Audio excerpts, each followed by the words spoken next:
الحمد لله نحمده ونستعينه ونستغفره ونعوذ بالله من شرور أنفسنا ومن سيئات أعمالنا من يهده الله فلا مضل له ومن يضلله فلا هادي له ونشهد أن لا إله إلا الله وحده لا شريك له ونشهد أن سيدنا وسندنا وحبيب ربنا وطبيب قلوبنا ومولانا محمدا عبده ورسوله صلى الله تعالى على خير خلقه محمد وآله وأصحابه أجمعين أما بعد فأعوذ بالله من الشيطان الرجيم بسم الله الرحمن الرحيم شهر رمضان الذي أنزل فيه القرآن هدى للناس وبينات من الهدى والفرقان فمن شهد منكم الشهر فليصمه ومن كان مريضا أو على سفر فعدة من أيام أخر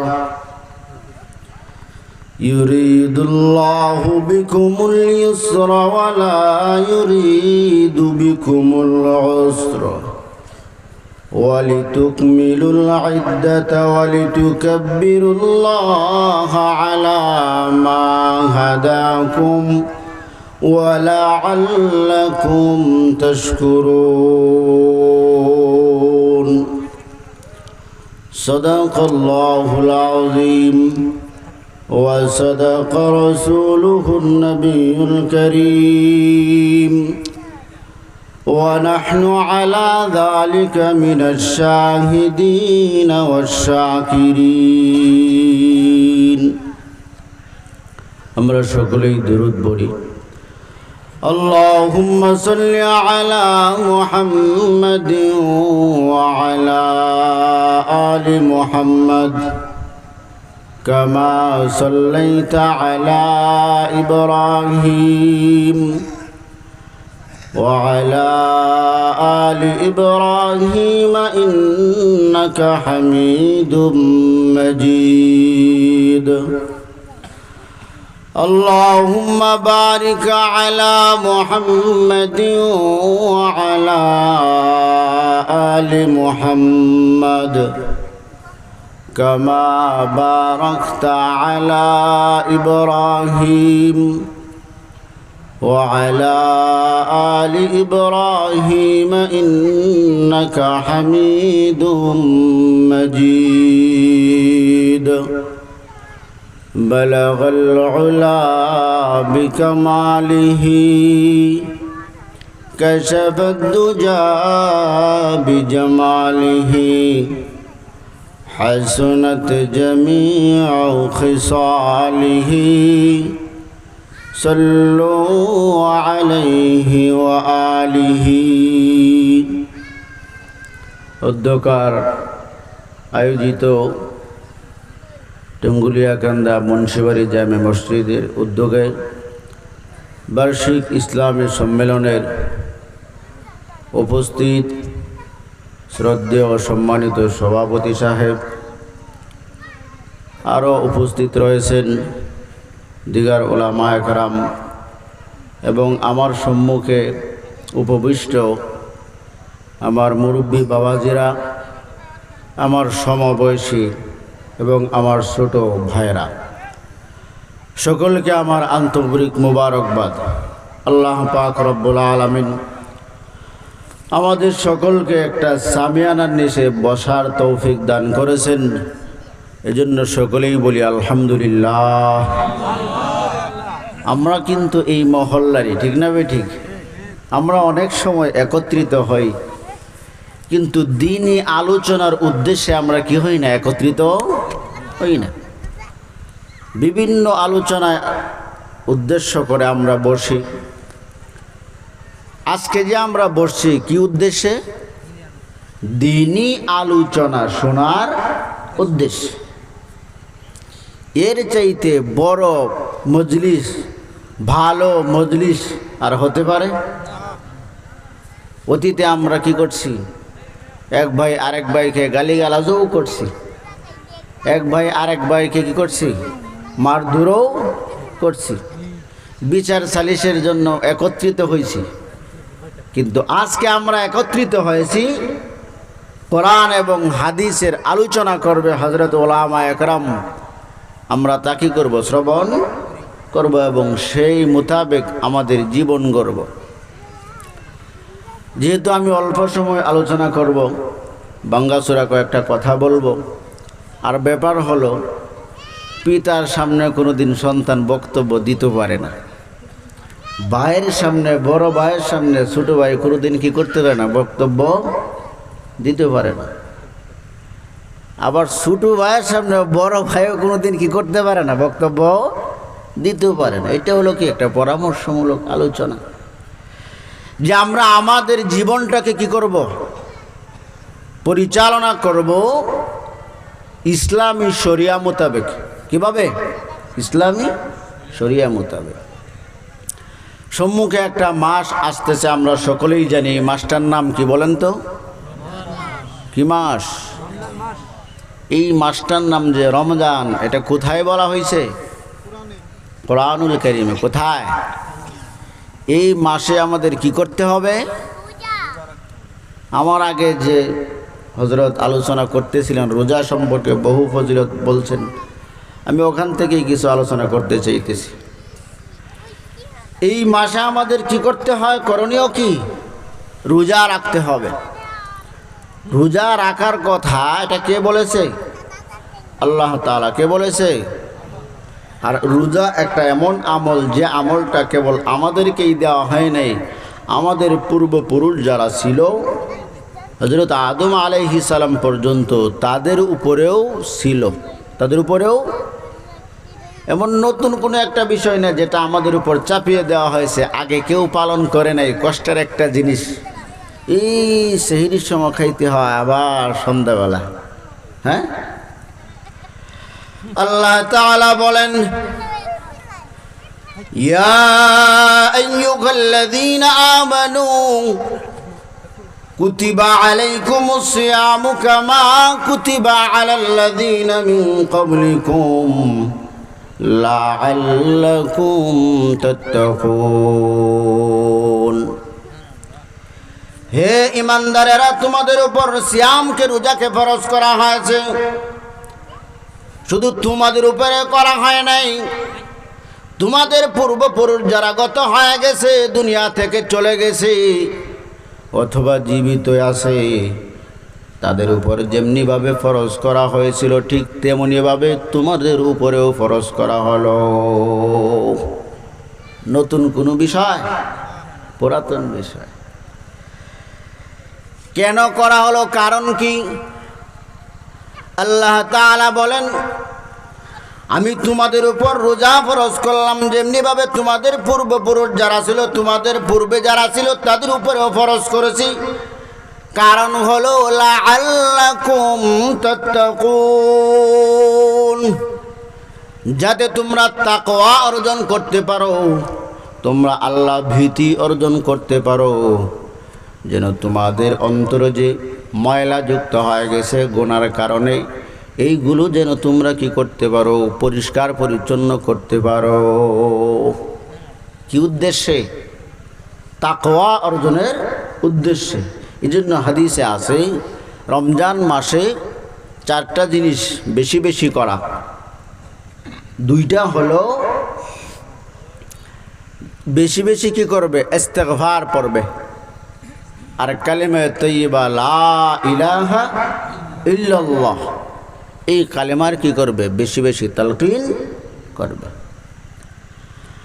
আর আল্লাহ পাক রব্বুল আলামিনের কাছে যে জাহান্নামের আগুনের পাওয়ার হলো এই দুনিয়ার আগুনের চাইতে 69 গুণ বেশি। কয় গুণ?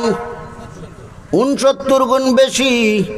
ওই জাহান্নামের আগুন থেকে যেন আল্লাহ পাক রব্বুল আলামিন আমাদেরকে নাজাত দিয়ে দেয়, এই জন্য জাহান্নাম থেকে আল্লাহ পাক রব্বুল আলামিনের কাছে সব সময় কি করবে? নাজাত চাইবে। জাহান্নামের আগুনে পুরা আমাদের পক্ষে সম্ভব না। 4 নম্বর কাজ হলো, যেহেতু জাহান্নাম থেকে বাঁচতে চায়, এখন তো আমাদের একটা বসবাসের জায়গা লাগবে, ঠিক না বেঠিক? যেমন মানুষ রাগ করে, বাবার বাড়ি থেকে চলে যায় আরেক জায়গায় বসবাস করার জন্য একটা জায়গা খুঁজে, ঠিক না বেঠিক? হয়তো মামার বাড়ি নয়তো শ্বশুর বাড়ি, আছে না নাই? ঠিক তেমনিভাবে আল্লাহ পাক রব্বুল আলামিনের কাছে জান্নাতের জন্য বেশি বেশি দোয়া করা। কিসের জন্য? জান্নাতের জন্য। আল্লাহ তাআলা বলেন, তোমাদের যদি তাকওয়া অর্জন না হয় তাহলে তোমাদেরকে জান্নাত দেওয়া হবে না। তোমাদের যদি গুনাহ বেশি থাকে তোমাদেরকে জান্নাত দেওয়া হবে না। এই জন্য আমি রোজা তোমাদের উপর ফরজ করে দিলাম, যাতে তোমরা তাকওয়া অর্জন করতে পারো। আল্লাহ তাআলা বলেন, আইয়ামাম মাদুদাত, এই তোমাদেরকে বেশি দিন আমি রোজা রাখতে বলি নাই, বৎসর রোজা রাখতে বলি নাই, কয়েকটা দিন মাত্র। আবার যারা অসুস্থ তাদেরকে আমি বাধ্যবাধকতা করি নাই যে অসুস্থ রোজা রাখার মতো কি নাই, যোগ্যতা নাই, অসুস্থতার কারণে তারাও রাখতে হবে, এমন কোনো বিধান দেই নাই। যে সফর অবস্থায় আসো, সফরের কারণে তোমার কষ্ট হয়, এখন তোমাকেও রোজা রাখতে হবে, এমন বিধানও আমি তোমাকে দেই নাই। তুমি যদি অসুস্থ থাকো তাহলে তুমি রোজা ছাড়তে পারো, কিন্তু পরবর্তী সময় যখন তুমি সুস্থ হয়ে যাবে, রোজা রাখার মতো তোমার সামর্থ্য হয়ে যাবে, শক্তি হয়ে যাবে, তখন তুমি রোজাগুলো আদায় করে নিবে। এই সুযোগ আল্লাহ দিয়েছেন। এই ব্যাপারে আল্লাহ পাক রব্বুল আলামিন বলেন, ফামান কানা মিনকুম মারিদুন আও আলা সাফারিন ফাইদ্দাতুম মিন আইয়ামিন উখার। যখন তোমাদের মধ্য থেকে কেউ অসুস্থ হবে, আও আলা সাফারিন, অথবা সফর অবস্থায় থাকবে। সফর হলো একটা কঠিন জিনিস, সফর হলো কঠিন জিনিস।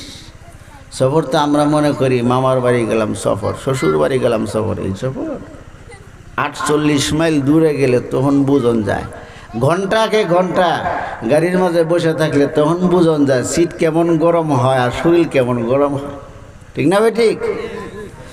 সুতরাং সফর অবস্থায় তোমাদের কষ্ট হয় আমি জানি, তাই আমি তোমাদেরকে সফর অবস্থায় সুযোগ দিলাম, তোমরা রোজা ছাড়তে পারো, পরবর্তী দায়িত্ব করে নেবে। ফাইদ্দাতুম মিন আইয়ামিন উখার, পরবর্তী সময় তোমরা আদায় করবে। তবে হ্যাঁ, তোমাদের মধ্যে যদি এমন কোনো ব্যক্তি হয় যে একেবারে অসুস্থ, তার পক্ষে পরবর্তী সময় রোজা রাখার মতো সামর্থ্য হবে না, তার জন্য নিয়ম হলো সে মিসকিনকে খাদ্য দান করবে। কি করবে? মিসকিনকে কি করবে? খাদ্য দান করবে। وعلى الذين يطيقونه فدية طعام مسكين। আমরা মিসকিন চিনি তো? মিসকিন কাকে বলে? ফকির মিসকিন, বুঝেন না? ফকির মিসকিনদেরকে তোমরা কি করবা? খাদ্য দান করবা। তবে ফামান তাতাওয়া খায়রান ফাহুয়া খায়রুল লাহু ওয়া আন তাসুমু খায়রুল লাকুম ইন কুনতুম তা'লামুন। এখানে আল্লাহ তাআলা বলতেছেন তবে তোমাদের যদি সামর্থ্য হয় রোজা রাখাটাই কি ভালো। এখন রোজার কথা বলা হলো, রোজা কোন মাসে রাখা হবে এই ব্যাপারে পরবর্তীতে আল্লাহ তাআলা বলেন 12 মাসের মাঝে একটা মাস আছে সম্মানিত মাস। কি মাস? সম্মানিত মাস। এই মাসটা সম্মানিত হওয়ার কারণ হলো, এই মাসটা মহিমান্বিত হওয়ার কারণ হলো আমি আল্লাহ পাক রব্বুল আলামিন এই মাসে আমার কিতাব কোরআনুল কারীম আমি অবতীর্ণ করেছি। কি অবতীর্ণ করেছি? কোরআন অবতীর্ণ করেছি। এই জন্য ওই মাসটা সম্মানিত। আর মাসটার নাম হলো কি মাস? রমজান মাস। অনেক মানুষের নামও কি আছে? রমজান আছে না নাই? যদি আল্লাহর কাছে বলে আল্লাহ তুমি একটা মাসের নাম রাখছো রমজান, এটা সম্মান দিছো, মহত্ব দিছো, ওই মাসে তুমি কোরআন অবতীর্ণ করছো, আমার নাম রাখছে বাপ মা রমজান, আমার তুমি সম্মান দিয়ে দেও জান্নাত। অসম্ভব কিছু? হ্যাঁ, আল্লাহ তাআলা বলেন শাহরু রমাদান আল্লাযী উনজিলা ফীহিল কুরআনু হুদাল লিন-নাসি ওয়া বায়িনাতিন মিনাল হুদা ওয়াল ফুরকান। শাহরু রমাদান, রমজান মাস, আল্লাযী উনজিলা ফীহিল কুরআন, এই মাসে কোরআন অবতীর্ণ করেছি, হুদাল লিন-নাস, মানুষের জন্য পথ প্রদর্শক হিসেবে। কি হিসেবে? মানুষের জন্য পথ প্রদর্শক হিসেবে। কি হিসেবে? পথ প্রদর্শক। এখন দুঃখের বিষয় হলো এই যে কিতাব কোরআনুল কারীম, এখানে আল্লাহ পাক রব্বুল আলামিন আমরা কিভাবে জীবন যাপন করব, কিভাবে আমাদের জীবন পরিচালনা করলে আমরা জাহান্নামের আগুন থেকে বাঁচতে পারবো, জান্নাতের মেহমান হতে পারবো, এই সব বিষয় এখানে আল্লাহ পাক রব্বুল আলামিন লিপিবদ্ধ করে দিয়েছেন। কিন্তু এই গ্রন্থ আমরা অনেকেই পড়তে পারি না। ঠিক না ভাই? ঠিক। সামনে রমজান মাস আসতেছে, তারাবি পড়িয়ায় ধূর দিবেন আর খালি মন্তব্য, ইমাম সাহেব লম্বা দোয়া করে, অত লম্বা দেখা, রুকু সেজদা দেরি করে লাই, 20 রাত নামাজ পড়ে, ফাঁসের বাড়ি যে ইমাম সাহেব আছে হেনু নামাজ পড়ে মাত্র 20 মিনিটে। কয় মিনিটে? আর আমরা ইমাম সাহেব এত ডিল, 1 ঘন্টা লাগে। কয় ঘন্টা? দেখেন আল্লাহ গুরুত্ব দিয়েছেন, মহত্ব দিয়েছেন। এই মাসে আবার ঘোষণা দিয়েছেন এই রমজান মাসে তোমরা যদি একটা নফল ইবাদত করো। কি ইবাদত? নফল ইবাদত করো বান্দা। জানিয়া রাখো এই রমজান মাসকে কেন্দ্র করি আমি নফল ইবাদতের সওয়াবটাকে সম্মান দিতে দিতে বাড়াইতে একটা ফরজ ইবাদত করলে যে পরিমাণ সওয়াব আমি তোমাকে দিতাম ওই পরিমাণ সওয়াব তোমাকে দিব। সুবহানাল্লাহ। এখন বলেন তো তারাবিতে আইসা ইমাম সাহেব এই কথা বলবেন তাড়াতাড়ি করেন, তাড়াতাড়ি করুন, বুঝব? যদি এটাই কইবার মনে চায় তাহলে এক কাম করবেন, বিকালবেলা ইমাম সাহেবের কই, ইমাম সাহেব হুজুর ইফতারের আগে দেয়া সূরা কেরাত যেটি আছে পড়েলেন, খালি ডুসাইবেন।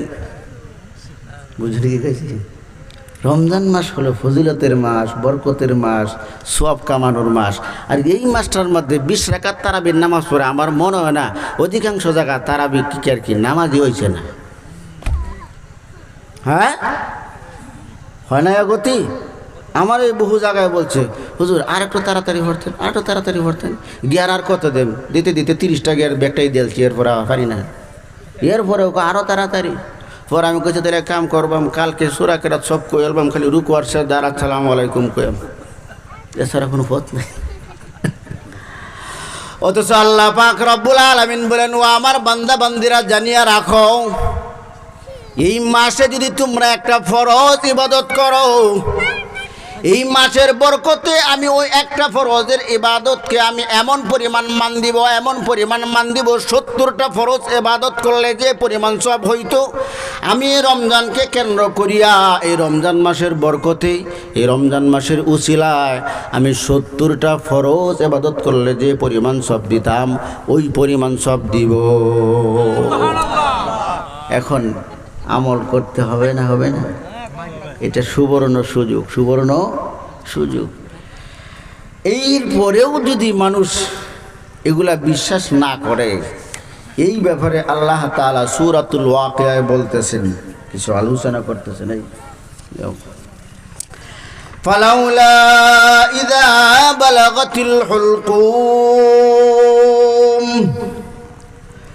ওয়া আনতুম হিনাইযিন তানজুরুন ওয়া নাহনু আকরাবু ইলাইহি মিনকুম ওয়ালাকিন লা তুবসিরুন। ফালাউলা ইযা বালাগাতিল হুলকুম, যখন তোমাদের প্রাণ কণ্ঠাগত হয়ে যায়। মানুষের অবস্থা মনে হয়নি যে কি ব্যাপার, কি দেখে আসলা, দেখে আসলাম, মনে হয় আর বাঁচবে না, স্পষ্ট করে কথাও বলতে পারে না, গলা গের গের করে, ঠিক না বেঠিক? আল্লাহ তাআলা বলেন ফালাউলা ইযা বালাগাতিল হুলকুম,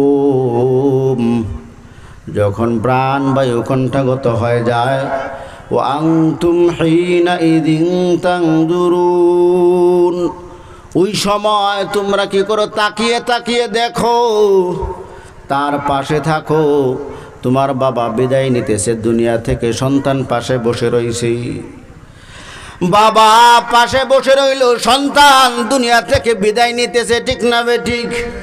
স্বামী পাশে বসা, স্ত্রী বিদায় নিতেছে, স্বামীর হাত ধরে বলতেছে। যখন কোনো মহিলার বাচ্চা হওয়ার সময় হয়, যত অপরাধ করুক, অন্যায় করুক, ওই মহিলা কিন্তু তার স্বামীর হাত ধরে বলে, বহু পাপ করেছি, অপরাধ করেছি, আমাকে মাফ করে দেবেন, জানি না আমি বাঁচি নাকি মরে যাই, যত অপরাধ করেছি, অন্যায় করেছি, মাফ করে দিবেন, বলে না? কিছু করার থাকে কিছুই না। ওয়া নাহনু আকরাবু ইলাইহি মিনকুম ওয়ালাকিন লা তুবসিরুন। সে দুনিয়া থেকে চলে যাইতে থাকে, তার প্রাণ কণ্ঠাগত হয়ে যায়, তোমরা পাশে থাকো। হিনাইযিন, ওই সময়, আর তানজুরুন, তোমরা দেখো, অবলোকন করো। ওয়া নাহনু আকরাবু ইলাইহি মিনকুম, আর আমি আল্লাহ তার পাশেই থাকি, তোমাদের চাইতে আরো নিকটে, আরো নিকটে। ওয়ালাকিন লা তুবসিরুন, কিন্তু তোমরা আমাকে দেখো না, তোমরা আমাকে দেখো না। এর শেষ দিকে আল্লাহ তাআলা বলতেছেন, এই তোমরা যে এই সমস্ত বিষয় বিশ্বাস করো না, তাহলে কেন তাকে মৃত্যু থেকে ফিরাইতে পারো না? কেন তাকে মৃত্যু থেকে ফিরাইতে পারো না? ইন কুনতুম সাদিকিন, যদি তোমরাই সত্যবাদী হও, তোমরাই সত্যবাদী হও। কই মৃত্যু থেকে তোমরা বাঁচাইতে পারো না তো? মৃত্যু আমাদের কি অনিবার্য, মরতেই হবে। সুতরাং আল্লাহ পাক রব্বুল আলামিন আমাদেরকে যে কাজের জন্য প্রেরণ করেছেন, ইবাদত, ইবাদতও করতেই হবে। এই রমজান মাস, এই মাসে আমরা নিয়ত করব, যারা আমরা কোরআন পড়তে পারি না, আমরা কোরআন শেখার চেষ্টা করব। যারা নামাজ পড়ি না, যে আমরা কি করব? রমজানে নামাজ ধরব না। কালকে থেকেই রমজান না, কালকে থেকেই নাই, এখন থেকেই। যারা আমরা এশার সালাত আদায় করি নাই, নামাজ পড়ি নাই, আমরা কি করব? নামাজ পড়ে নেব। অনেকেই মনে করে রাত 12টা হয়ে গেলে এশার নামাজ কাজা হয়ে গেছে। এটা ভুল ধারণা, ভুল ধারণা। আর অনেক সময় আছে। যাই হোক, আল্লাহ পাক রব্বুল আলামিন আমাদের সকলকে বুঝার তৌফিক দান করুক। সকলেই বলে আমিন।